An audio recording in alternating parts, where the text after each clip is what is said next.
Greetings, the interim secretary of CCC.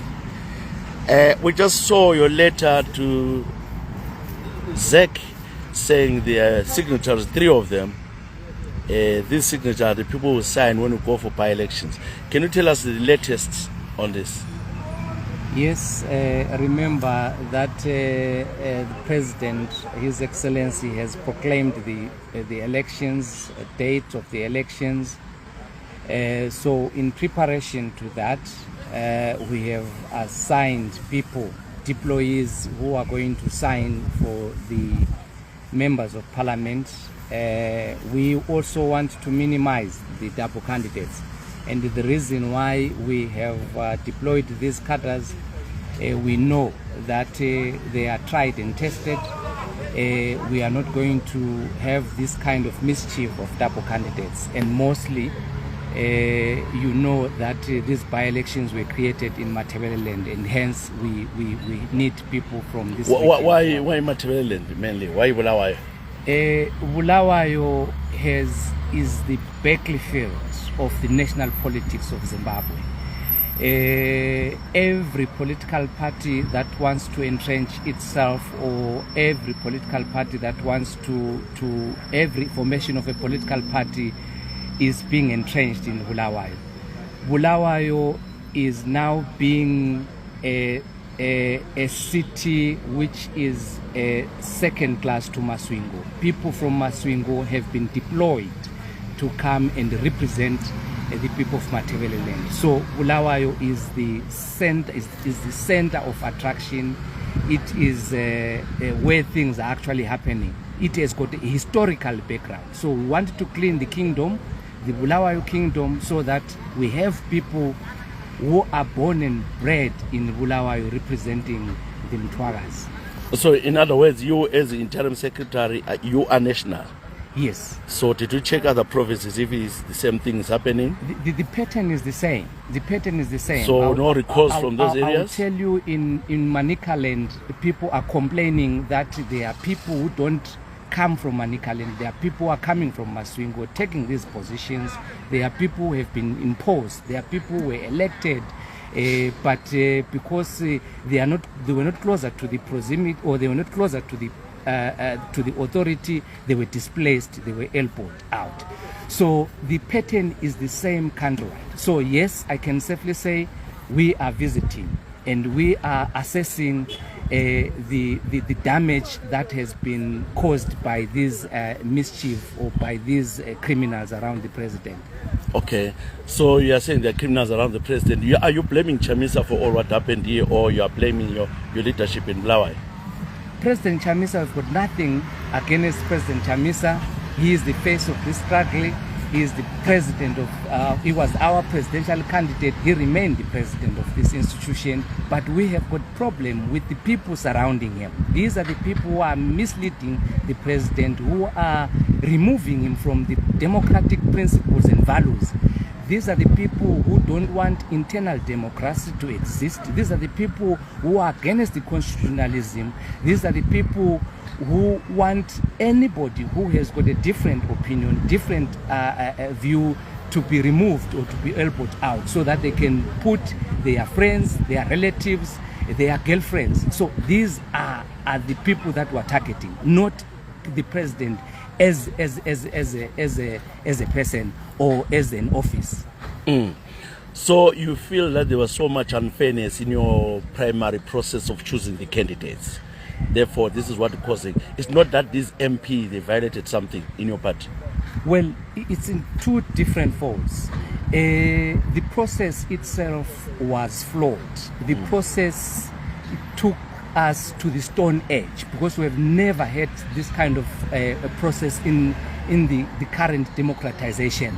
So flawed as it may, we still agreed that it produced the candidates, and these are the candidates whom we are representing, and these are the candidates whom we are fighting on their corner, because they were chosen by the people on a flawed process, but they were removed by those who were in charge. Are you saying that the candidates who participated here, you are recalling, they were not elected by the people?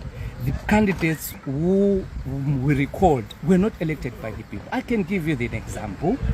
In Bulawayo South, the person who came first is Engineer Mangwendeza. The second, who was second best, a candidate was James Stole, and the white woman by the name For which area? Bulawayo South.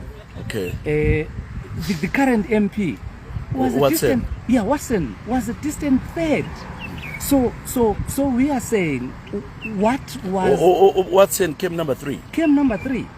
Okay. So what was the justification? What makes her so special that she can be the first choice, yet she lost the primary election? We know Coulthard, David Coulthard, the current mayor, he lost in Ward 4. But of course, he is the favorite of the people in Bulawayo. This is why we have not revisited Coulthard, because Coulthard was never a winner in there. He never won the Ward 4. Okay, what about the Country Park one? The Country Park, Pasho was not even there in that process. Pasho was in Norway. The person who came first was Thokozani Kupe, followed by Colette Ndlovu, and I can't remember the third one. So Pasho was not even there. He was never even involved in this kind of process of Beregamon. So what makes him so special that the authorities can come and impose him in the people of Country Park? But okay, did you meet as a part as a CCC for come out with this decision? We met, and we have made communication with the president. We've made communication with the stakeholders, but they did not listen to us. Hence, we had to take this decision. Mm-hmm. You were chosen as an interim SG. Do you remember when? The same process that elected or that chose the President Chamisa to be the president of this institution, the same process that made him the presidential candidate, is the same process that appointed me as the interim Secretary General. But I think that matter is before the court, so we can't. We can't. I know, but do you know Chamisa? Have you met? Because I'm trying to be devil's advocate here. I'm trying to get it. Do you know each other with Nelson Chamisa? Our history dates long back. Remember, during the MDC, Chamisa, when he was the youth chairperson, I was in the national executive of the youth executive that he chaired. Remember, when Chamisa went to be the spokesperson of the party, I was there in the MDC. Remember when Nelson Chamisa, who is now the current CCC president, from being spokesperson, he went to become the national organizing secretary. I was in the team that was campaigning for Nelson Chamisa, and I was the provincial chairperson. So for him to discredit me, that he doesn't know me, well, it's entirely up to him. I can't speak for him, but records can speak for him. Everyone who was in the MDC knows me, knows my capacity, my credentials are there for everyone to see. So nobody can deny me. It's like really running away from your shadow and hope that you are going to catch, or the shadow is going to catch you, or you are going to... Do you have structures in your party? The structures are there. This is why we are still standing today, because there are structures. We have got champions every street. We've got street champions. We've coordinators. Those are the structures. So, but we want to formalize them as an institution so that we have structures in each and every polling station.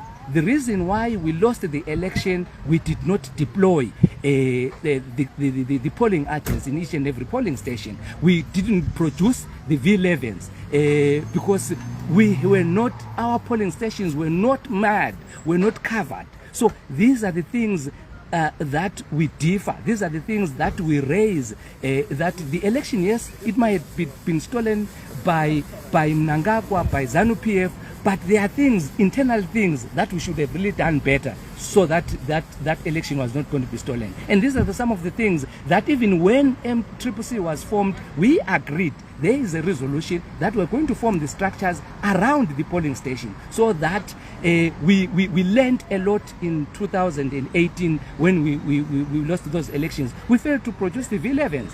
And history has repeated itself.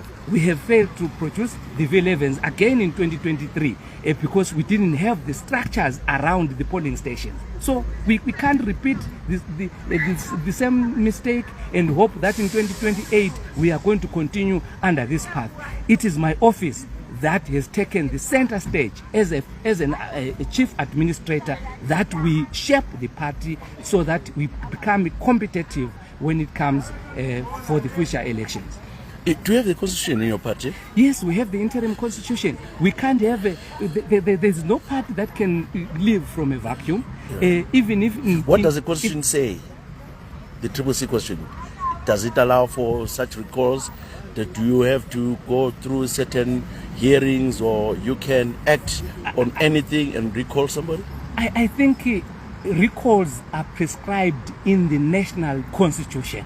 Right. So whether our constitution does not provide that, but the national constitution supersedes the establishment or the party constitutions. So it is enshrined. Any body or any party that feels the MP does not serve the interests of the particular party that promoted that individual into the parliament, they have got the right to recall. So we have revoked that section 129K. This is what we have done as a political party. Right. I know you're in a hurry, you've got other meetings to attend. But I want to ask you, now that you have recalled those people, and you warned them that they should continue going to parliament, those who were not recalled, they should continue going to parliament. And today we understand they are at the parliament in Harare. Did they hit to the call? Absolutely. We are the authority. We are the party. We represent the party. The members of parliament knows that we are taking this party back to its founding and principles and values. We can't operate without a constitution. We can't operate without a collective approach decisions. So they have hidden to the call of my office, not to to me as an individual, but they have hidden to the call of my office that we need to go back to parliament and serve. If those who are not going to go to parliament, to local authorities to serve their mandate, we are going to visit them. Okay. The President Mnangagwa has proclaimed that there will be a nomination court sitting on the 7th of November and the elections, the by-elections on the 8th of December. Are you taking part as a CCC? Are you contesting these elections? Absolutely. We can't leave a vacuum. We have created a vacuum. It has to be filled. So in politics, you cannot leave a vacuum, because if you leave a vacuum, we saw the blunders that were made by President, the late Morgan Tsvangirai, when he recalled the likes of Tendai Biti, the likes of Sipepa. He recalled them. Then he said, the following morning, that he was not going to contest in those elections. And what did happen? ZANU-PF occupied the space. So we are going to close ZANU-PF. It doesn't mean that when we open these recalls, we are giving ZANU-PF two-thirds majority. No, not at all. We are opening these recalls so that we redefine ourselves, so that we put the party back to its founding and principles. We put the people that were chosen by the people. So we are going to win. In the same way we won the elections under difficult circumstances, we are going to win these elections. I've got no doubt. If people decide to boycott, the electorate, it means that the ZANU-PF will automatically get all these seats, and therefore they cross the rope and with the two-thirds majority in parliament. Let's say no, we're not. People say no, we're not voting. Maybe Chamisa says we're not participating as your president. What will happen? No, we are going ahead. Nobody can take a decision on his own. I can't make a decision on my own. The president will have to consult for him to arrive to that decision, because this is a party which is driven by citizens. The mandate, we get this mandate, we derive our mandate from the Constitution, we derive our mandate from the citizens that we represent, that we seek to represent. So we know by elections by nature, there is voter apathy. But we will do a lot of work in terms of voter education, so that people, we are saying, let's not throw the baby with let's not throw the baby with bathing water. So let's remove the baby from the bath water and move on. Okay, a lot of people are thinking that this is all written. ZANU-PF is behind your decision. Are you working with ZANU-PF? I have opposed ZANU-PF from birth, and I will continue opposing ZANU-PF. I've got scars. I was arrested several times in each and every. I was arrested in Harare. I was arrested in some time in Kai. I was arrested in Wanke. So I was arrested in Bulawayo, fighting the regime. So I will continue fighting the regime. It doesn't mean that those who are opposed to my cause, then they will call me, justify them to call me names. Though if that is going to increase my resolve as a person, that is going to increase the people that are around me, that are surrounding me, it's going to give us an impetus so that we fight even give us the energy to fight for another day. So I'm not ZANU-PF, and for anybody to call anyone who has got a different view as ZANU-PF, it doesn't start with me. Joshua Nkomo, he was called a terrorist because he had a different opinion. Thokozani Kupe, he had a different opinion. They almost banned Thokozani Kupe in a hut in Buhera. Welshman Ncube, and they called Thokozani Kupe dissident. Welshman Ncube, when he differed with the late Morgan Tsvangirai, the president of, founding president of MTC, he was called a CIO. So these names, we are now used to them. Yeah, we're now used to them. I am the foot soldier. I am the footprint of Joshua Nkomo. I am the footprint of Sengezo Tshabangu. I am the footprint of Lockout Masuku. I am the footprint of Herbert Chitepo. So these are the ideals that these nationalists fought for. They never fought that anybody can take away this struggle, the people's struggle, and own it. Anybody can take away the people's struggle and personalize it. Anybody can take away the people's struggle and put girlfriends and put relatives.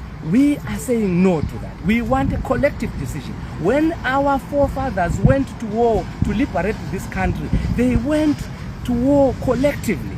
It was not won by an individual. Joshua Nkomo was the commander of a battalion. He never took his family to fight the imperialist, the capitalist. So it's a collective approach, and we are going to follow what our nationalists did in order to liberate this country. We are a free country because we give the credit to Herbert Chitepo, to Joshua Nkomo, and the likes. So we are continuing from where they left. We want to complete the unfinished business of liberation struggle. You are not at liberty to name the people you are working with. No, you can't. It's a broader movement. There are so many people. I will tell you the response. I have never been in this position before.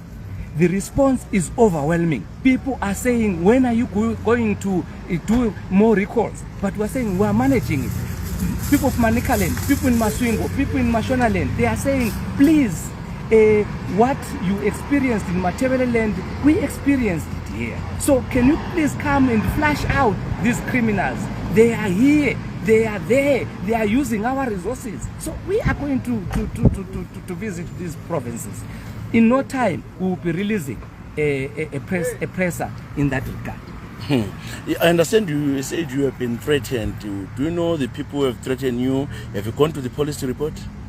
I have reported this matter to the police, and the threats keep on coming. But I'm not going to be deterred. I'm not going to be moved by the threats. I have put my head on the block. If those who went to fight for this country died in the liberation struggle, I'm prepared to die for this struggle. Even if they come and kill me, there is somebody who is going to come and lift the bar and carry the cross and take this struggle forward. So I'm prepared to die. The threats, they should just forget. I'm not going to be moved by a threat. Even a bullet of a gun, even if today you shoot me, I die, another Sengezo will be born. Do you agree with the election results of 2023? Election results, they have come and gone. We were cheated. You agree that we are rigged? Yes, we're rigged. There's no doubt about that. But like I alluded earlier, there were things that we should have done better to minimize the rigging. We had no polling stations, polling agents in each and every polling station. That was mistake number one. Number two, there was no collective campaign in terms of leadership.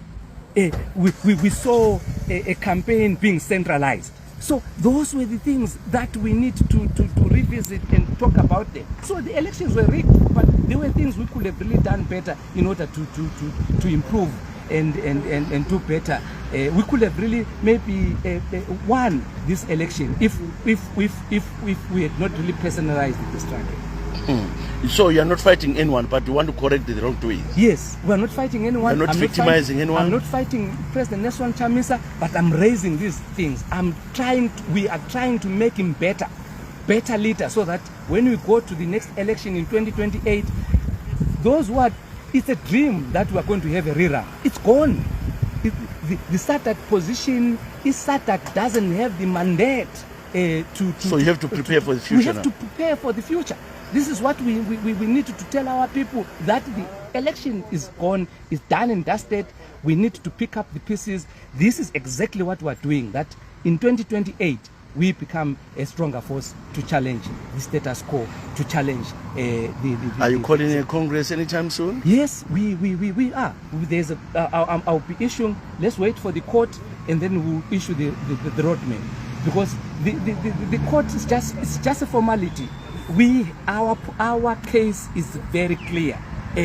I was not challenged by the party. I was challenged by individuals. And I can be challenged by a man walking in the street.